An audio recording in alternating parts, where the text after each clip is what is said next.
कैसे पाप कैसे आया, ये सारे बात परमेश्वर किसको सिखाया था? मूसा को। तो पहला जो ऐतिहासिक पहला 12-17 पुस्तक में 5 पुस्तक, उसको हिब्रू में पेंटेटू बोलते। पेंटू म्हणजे पेंटा बोलते 5, पेंटेटू 5 पुस्तक मूसा ने लिखे वाले पुस्तक है। ये यहूदी लोग भी ये पुस्तक को मानते हैं। उत्पत्ति, निर्गमन, व्यवस्था, लेविया की पुस्तक और गिनती और व्यवस्था विवरण, ये 5 पुस्तक मूसा ने लिखा है। हालेलुया। इसको व्यवस्था की पुस्तक माने जाता है। हालेलुया। और बाकी 12 योशुआ से लेकर एस्तर तक वो भी ऐतिहासिक है। ऐतिहासिक इसलिए है, ये 17 पुस्तक में हिस्ट्री के जैसा एक स्टोरी, एक कहानी की तरह लिखा है, इसलिए उसको ऐतिहासिक बुलाते हैं। ओके, फिर योशुआ से लेकर एस्तर तक ये सब ऐतिहासिक 12 ऐतिहासिक पुस्तक है। कुल मिलकर व्यवस्था और अन्य ऐतिहासिक पुस्तक कुल मिलकर 17 है। 12 और 5 बीच में आते कविताएं। एस्तर की बात हम देखते कविता, क्या क्या कविता? कविता और बुद्धि की बातें, आयुब, भजन संहिता, नीति वचन, स्वुपदेश, श्रेष्ठ गीत। ये 5 पुस्तक जो है बीच में, ये क्या है? कविताएं या बुद्धि के बातें। हालेलुया। तो ये 5 पुस्तक अगर जब हम पढ़ते हैं, हम देखते हैं कि क्या है, बहुत सारी बुद्धि की बातें हैं वहां पर। भजन संहिता में मिठास देने वाली बातें हैं, जो हमारे हर हर अवस्था में हमें क्या करते हैं? दिलासा देता है। हालेलुया। मुझे मालूम है कितने बार मैं भजन संहिता के पास गए हैं। मेरे दुख के समय में, खुशी के समय भजन संहिता मेरा आश्रय था। हालेलुया। भजन संहिता बहुत सुंदर पुस्तक है। वो डेसर्ट है हमारे खाने में, जैसे डेसर्ट आते वैसे भजन संहिता है।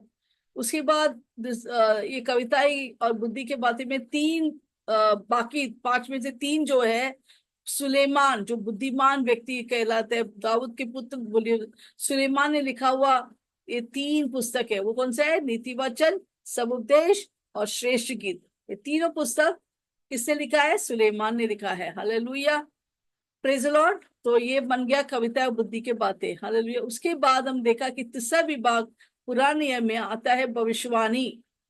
भविष्यवाणी में 17 पुस्तक है टोटल, यशाया से लेके मलाकी। लास्ट पुस्तक हमारा ओल्ड टेस्टामेंट है, पुराने नियम में कौन सा है? मलाकी। यशाया से लेकर मलाकी तक ये 17 भविष्यवाणी, ये पूरा 17 पुस्तक में भविष्यवाणी, क्या होने वाला है, क्या हो रहा है, ये सारे इसमें लिखा है। और 17 में से 5 पहला 5 पुस्तक बड़ा भविष्यवक्ता, मेजर प्रॉफिट्स, और 12 कुल बकाया जो भी बाकी है, 12 भविष्यवाणी, उसको बोलते हैं छोटा भविष्य या माइनर प्रॉफिट। हालेलुया। ऐसे नहीं कि वो बहुत बड़ा आदमी है ये छोटा, दे नहीं। ये पहला 5 पुस्तक का पन्ना ज्यादा है। जैसे यशाया में 66, ऐसा बाइबल का कुल मिलकर 66 है, वैसे यशाया में 66 अध्याय है। हालेलुया। तो इसलिए उनका पन्ना ज्यादा है, बहुत ज्यादा अध्याय है, इसलिए हम मेजर प्रॉफिट्स माइनर प्रॉफिट्स बोलते हैं। बड़ा भविष्य, छोटा भविष्य। फिर यशाय के बाद निर्गम, ये यरमाय भी एक भविष्यवक्ता था। उसने अभी लिखा है यरमाय और विलाप के गीत, यरमाय में लिखा हुआ पुस्तक है। उसके बाद जो है एजिकियल, एजिकियल भी भविष्यवक्ता उसके समय का। हालेलुया। फिर आते हैं डैनियल। ये सारी चीज हमने पिछले बार हमने देखा था, ये सारे पुस्तक का संक्षेप में हमने पढ़ा था। अभी हम आए थे ओशे थे, ओशे के बारे में हम सीखेंगे। ये ओशे से लेकर मलाकी तक 12 अन्य भविष्यवाणी के पुस्तक। हालेलुया। हम अभी पढ़ेंगे, पर उसमें से 6 आज हम देखेंगे। 6 बोलेगा तो ओशे, योहेल, आमोस, ओबदिया और मिका। मिका, हालेलुया, जोना, योना और मिका, ये 6 पुस्तक आज हम देखेंगे। ये क्या है? हालेलुया। ये छोटा भविष्यवक्त है। तो छोटा भविष्यवक्त में या माइनर प्रॉफिट में पहला भविष्यवक्त कौन था? होशिया। ये होशिया की पुस्तक बहुत दिलचस्प पुस्तक है। हालेलुया। आप सोच भी नहीं सकते ऐसा भी पुस्तक है हमारे बाइबल में। हालेलुया। होशिया सारे इज़राइल को मन फिराने की संदेश लेके आते हैं, संदेश देते कि मन फिराओ तुम, क्योंकि बहुत सारे भ्रष्टाचार होते हैं, भ्रष्टाचार से, मूर्ति पूजा से मन फिराओ। और परमेश्वर सब कुछ छिन से बातचीत करते हैं। तो परमेश्वर ने होशिया को बोला, जा एक वैश्या से शादी कर। वो वैश्य का नाम था गोमेर, जाके गोमेर से शादी कर। वो बोला मैं वैश्या से शादी करूं परमेश्वर? यस। हाले परमेश्वर कुछ बातें उनको बता रहा था इजराइल को। तो होशा जाके इतना बड़ा पवित्र व्यक्ति ने जाके किससे शादी किया? एक वैश्या से शादी किया जिसका नाम था गोमेर। और हालेलुया। और गोमेर एक विश्वासघात करने वाला पत्नी थे। हर वक्त वो भाग जाते थे, होशिया को छोड़कर भाग जाते थे अपने प्रेमियों को मिलने के लिए। हालेलुया। पर फिर भी परमेश्वर बोलते जा, उसको वेश्यापन से तू पैसा देकर उसको चुरा के लेके आओ। तो होशिया ने जाके गोमेर को लेके आते हैं वेश्यापन से पैसा देकर, वापस लेके आते, उसको प्रेम करते हैं। हालेलुया। तो परमेश्वर बोला ये प्रतीक है, इज़राइल लोग भी इसी गोमेर के तरह मेरा साथ विश्वासघात कर किया है। वो व्यभिचार, आत्मिक व्यभिचार किया है। हर वक्त में उनको लेके आते, वो लोग जाके आत्मिक व्यभिचार करता है, मूर्ति पूजा करते हैं, भ्रष्टाचार करते हैं, वो वापस जाते हैं दुनिया में, दुनियादारी में। हालेलुया। वो भी एक व्यभिचारी की तरह है, गोमेर के तरह है। फिर भी मैं होशिया एक अच्छा विश्वास योग्य पति होकर वापस में इजराइल लोग को वापस देख, मेरे लोगों को वापस देके आते हैं। मैं उनसे प्रेम करता है। हालेलुया। क्योंकि वो प्रेमालु परमेश्वर है। फिर भी हमसे प्रेम करते, हमारे पीछे करते, ताकि हमें वापस देकर हमें बहुत सारे आशीष देते, हमें सही जगह में लेके आने के लिए।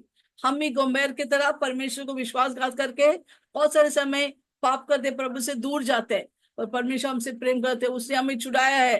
जैसे गोमार को वैश्यपन से छुड़ाया, वैसे ही परमेश्वर ने हमें यीशु के लव के द्वारा हमें छुड़ाया है, पापों से हमें प्रेम किया है। हम विश्वासघात किया, फिर भी प्रभु विश्वास योग्य है हमारे प्रति।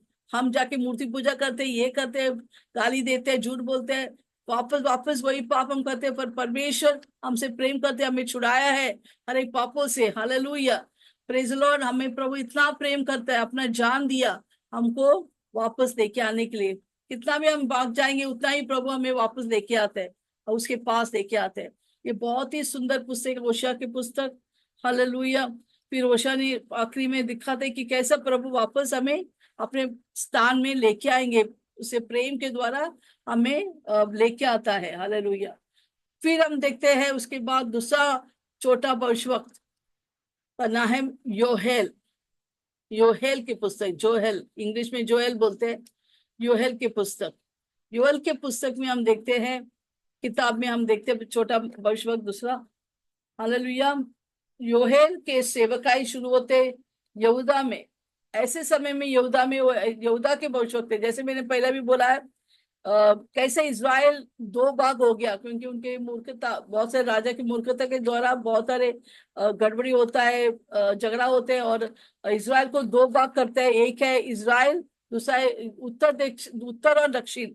उत्तर को इज़राइल का नाम दिया जाता है, दक्षिण को यहूदा नाम देते हैं। यहूदा का भी बहुत सारे भविष्यवक्ता रहते हैं, इज़राइल का भी बहुत सारे भविष्यवक्ता रहते हैं।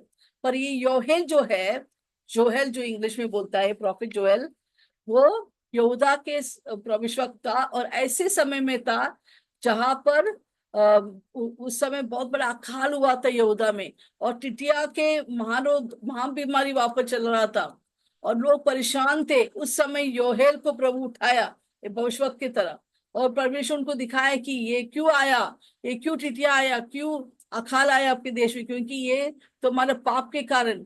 हालेलुया। और परमेश्वर का न्याय इस देश में, यहूदा के देश में आए, क्योंकि लोग पाप कर रहे थे। और ये भविष्य का बारे में भी एक प्रतीक है। भविष्य में भी परमेश्वर का बड़ा क्रोध, प्रकोप, न्याय आने वाला है सारे जग में, क्योंकि उनके पाप के लिए। हालेलुया। Praise Lord. हम जानते हैं हमारे महाबीमारी कोविड क्यों आते हैं, क्योंकि लोग पाप मूर्ति पूजा में फंसे हुए हैं। हालेलुया। तो ये भी तो परमेश्वर एक प्रतीक दिखा, भविष्य में भी ऐसा होने वाला है। Praise Lord. परमेश्वर उनको बोलते आओ और पश्चाताप करो, मन फिराओ, मेरे पास आओ। तो आखिर में याहेल के पुस्तक में हम योहेल के पुस्तक में हम देखते हैं कि कैसा परमेश्वर बोलते अब से मैं परमेश्वर का तुम्हारे साथ निवास करेंगे, मेरे लोगों के साथ सियोन में निवास। सियोन क्या प्रतीक है? कलीसिया।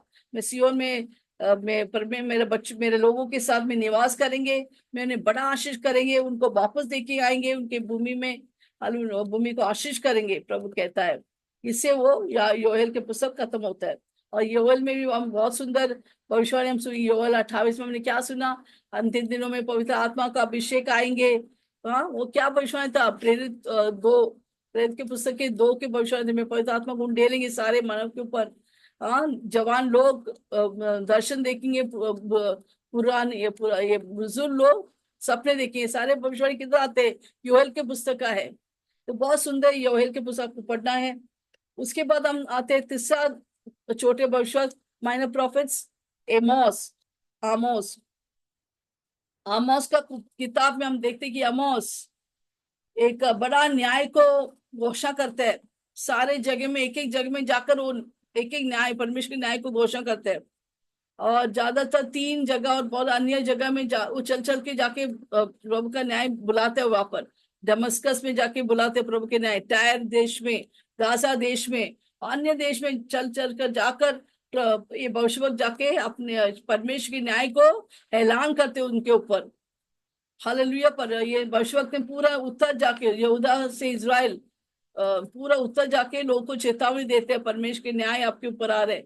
उतना ही है प्रभु, वो जो जो लिस्ट बनाते, जितने पाप उन्होंने किया वो सारे जिक्र करते उनको, ये सारे पाप तुमने किया, इससे मन फिराओ, वापस आओ परमेश्वर के पास, मैं चेतावनी देता हूँ। तो अगर तू वापस आएंगे तुझे प्रभु क्षमा करेंगे। हालेलुया। ये संदेश लेकर क्या ये आमोस जाता है। हालेलुया। और फिर प्रभु वो ये भी बताते हैं कि अंत में अगर तुम मन फिराएंगे प्रभु वापस तुझे लेके आएंगे। Praise the Lord. उसके प्रेम में वापस वो लेके आएंगे। ये आमोस का पुस्तक। उसके बाद हम देखते हैं कि चौथा छोटा भविष्य, माइनर प्रॉफिट्स, ओबदिया। ओबदिया का किताब ऐसा है कि वहां पर एडोम बोल के एक देश है। एडोम सोचे कि वो बहुत ही सुरक्षित है और वो इज़राइल और यहूदा के ऊपर हंसता है। यहूदा, क्योंकि यहूदा लोग को राजा आकर कब्जा किया और लेके गया और वो लोग गिर गए, तो लोग हंसते, देखो परमेश्वर का लोग लोग उनको उनके ऊपर कब्जा हुआ, ये लोग नाश हो रहे हैं। परंतु तभी उबदिया परमेश्वर उठकर बोलते हैं, तुम इज़राइल परमेश्वर के लोगों के ऊपर हंस रहे हैं, अभी यही तेरे ऊपर आने वाला है ये न्याय। हालेलुया। और उनको संदेश देते कि अभी से तुमको दूसरा अन्य राजा आकर कब्जा करेंगे और तुम्हारे पास कोई सुझाव नहीं है, कोई इलाज नहीं है। पर इज़राइल जो परमेश्वर का असली लोग है, अंत में उनका विजय निश्चय है। पर तुम्हारे ऊपर कब्जा आएंगे, शत्रु आकर कब्जा करेंगे, पर तुम्हारे ऊपर कोई भी क्या बोलते हैं, सुझाव नहीं है, कोई भी इलाज नहीं होगा, पर अंत में परमेश्वर का लोग का विजय होगा। ये संदेश ओबदिया देता है एदोम देश को। फिर हम आते योना।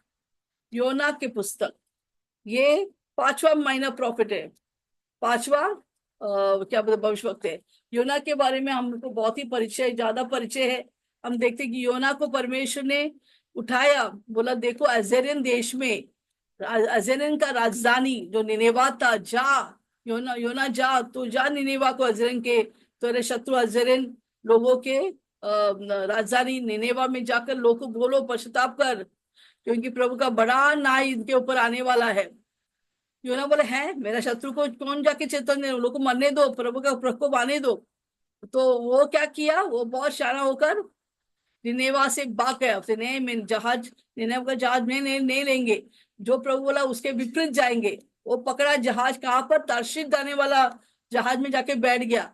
और वहां पर भी प्रभु उसका पीछे करता है, और समुद्र के बीच में प्रभु उसको ऐसा उल्टा पुल्टा करते कि लोग उसको जहाज से फेंकना पड़ते हैं। कहाँ पर, वो आंधी तूफान के ऊपर जैसे उसको फेंका जाता है, आंधी तूफान थम जाते हैं, एक बड़ा मछली आकर उसको खा जाता है। और मच्छी के पेट में रहकर योनान रोता है, तो परमेश्वर मुझे क्षमा कर, मैं जान लिया, मैं आपका इच्छा करना है, तेरा इच्छा का बिना जब भी मैं भागू वहां पर आपत्ति आएंगे, मुझे क्षमा कर, इस पेट, इस बच्चे के पेट से मुझे निकाल, मैं तेरा इच्छा पूरा करेंगे। और जैसा हम जब प्रॉब्लम में, तभी हम याद करते हैं प्रभु की इच्छा को, हम भूल के हमारे ही स्व इच्छा में हम घूमते हैं। बट जब हम प्रभु की इच्छा करते हैं, प्रभु का दिल पिघल जाता है। जैसा योनान रोने लगता है, पश्चाताप करते हैं, मन फिराते हैं उस मछली के पेट में, प्रभु उस मछली को सूखा जमीन में जाकर वो मछली क्या करते, उल्टी करता है, और योनान उस पे मछली के पेट से बाहर निकलता है, जाते हैं निनेवा। निनेवे जाके बड़ा संदेश देते हैं, ए अजेरियन लोग, पश्चाताप करो तो प्रभु का बड़ा प्रकोप आपके ऊपर आ रहा है, तुम लोग सब नाश होने वाला है। और जैसे ही लोग संदेश सुना, राजा और सारे लोग रोने लगते हैं और लोग सब बोला चलो हम पास देंगे, प्रभु के पास आएंगे। जो योना कभी सोचा नहीं ये शत्रु लोग कभी हमारा यहूदिया का परमेश्वर के पास आएंगे, यहूदी के परमेश्वर के पास आएंगे, पर ये देखते कि लोग सब रोकर पश्चाताप करते हैं और परमेश्वर को माफी मांगते हैं। और वो लोग ये सुनकर परमेश्वर का दिल पिघल जाते हैं और वो शत्रु को नाश करने से बचाता है। फिर योना का गुस्सा आता है, क्या परमेश्वर, मुझे मालूम था तू मुझे इधर भेजेगा और मेरा शत्रु सब पश्चाताप करेगा, तेरा दिल पिघल जाएंगे। और बहुत गुस्सा होता है परमेश्वर के ऊपर, तू देखो तुम तेरा न्याय लेके नहीं आए इनके ऊपर। तो परमेश्वर उनको समझाते, अच्छा से उसको समझाते, ऐसा नहीं है, तू समझने की कोशिश कर, मेरा भी दिल एक पिता का दिल है, और उसको समझाते हैं। और योना मान जाता है। हालेलुया। फिर हम आते छठवा महीना प्रॉफिट या छठवा छोटा भविष्यवक्ता मिका। मिका के पुस्तक में हम देखते हैं कि ये तीन ही अध्याय है, पर ये तीन लंबे अध्याय में बहुत सारे गहराई संदेश प्रभु छिपा हुआ है। ये तीन अध्याय में हम देखते हैं कि कैसा मिका ने यहूदा लोग, इजराइल लोग को लेके आते हैं, सुनो आओ मेरे मुंह से प्रभु का वचन सुनो। और फिर आने वाला न्याय के बारे में उनको बताता है।